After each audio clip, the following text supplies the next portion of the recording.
Bonsoir, bonsoir les amis, bonsoir la famille.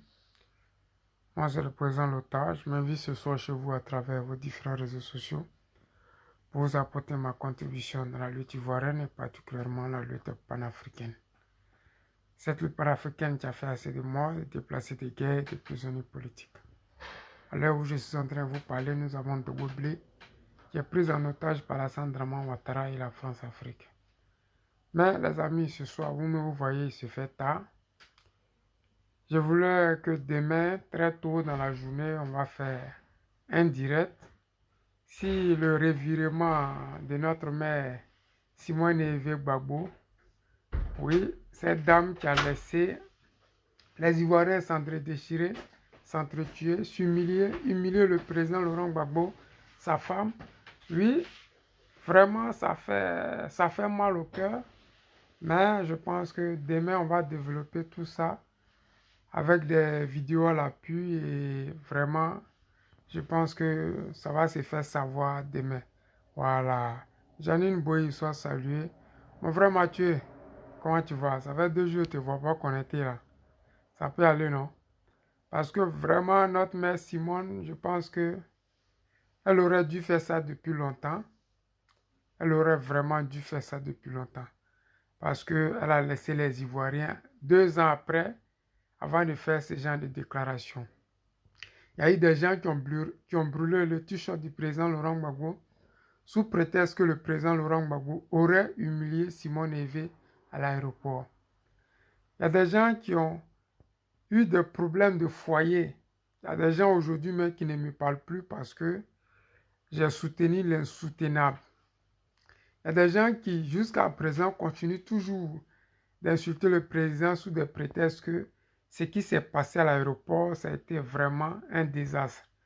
Je me rappelle même d'un certain gars qu'on appelait Tapé Gervais qui, dans une allocution, avait dit aux Ivoiriens que lui, Tapé Gervais, il avait renoncé à suivre le président Laurent Gbagbo parce que lui, Tapé Gervais, le 17 juin, c'était la date où lui, il avait choisi pour arrêter de suivre le président Laurent Gbagbo parce que ce monsieur-là aurait humilié Dame Simone.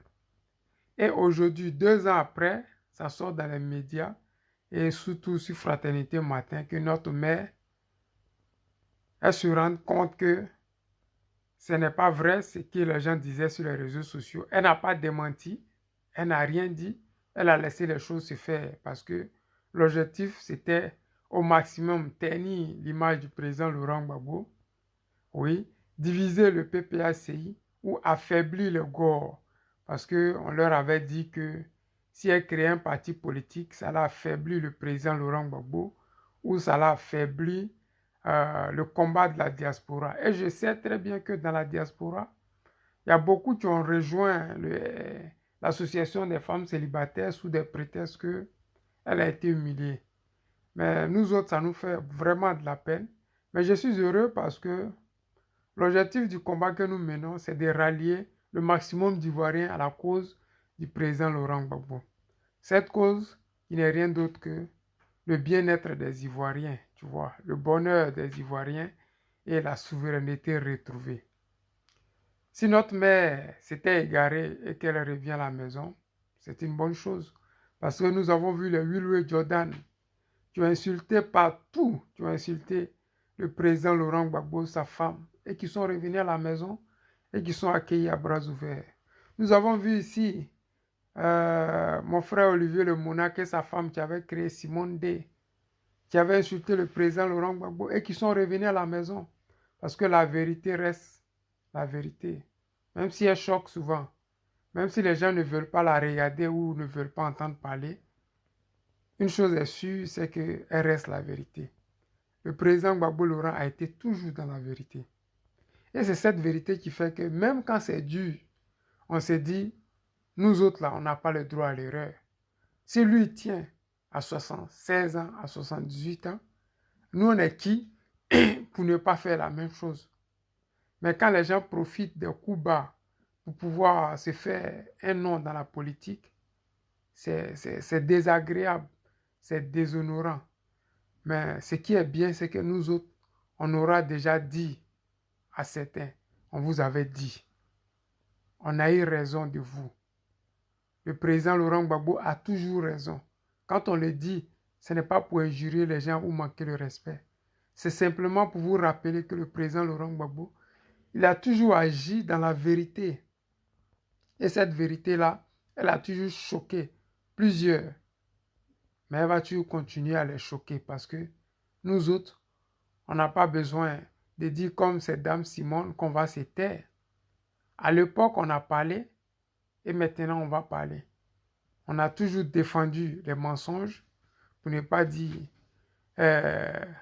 défendu la cause du président Laurent Gbagbo et la vérité. Nous avons prôné cette vérité, nous l'avons soutenue et aujourd'hui nous voyons qu'il y a des retombées. Parce que qu'est-ce qui a poussé Dame Simone à aller faire cette déclaration? Parce que si 2 ans, elle ne l'a pas fait, si au moment où les gens vilipendaient le président Laurent Gbagbo sur la toile, elle ne l'a pas fait, si au moment où elle créait son mouvement et qu'elle disait aux Ivoiriens, je crée mon mouvement parce que j'ai des idées de gauche et que je veux apporter une solution quelconque aux Ivoiriens, mais nous autres là, on l'aurait suivi dans la vérité, mais non dans la victimisation comme elle avait fait.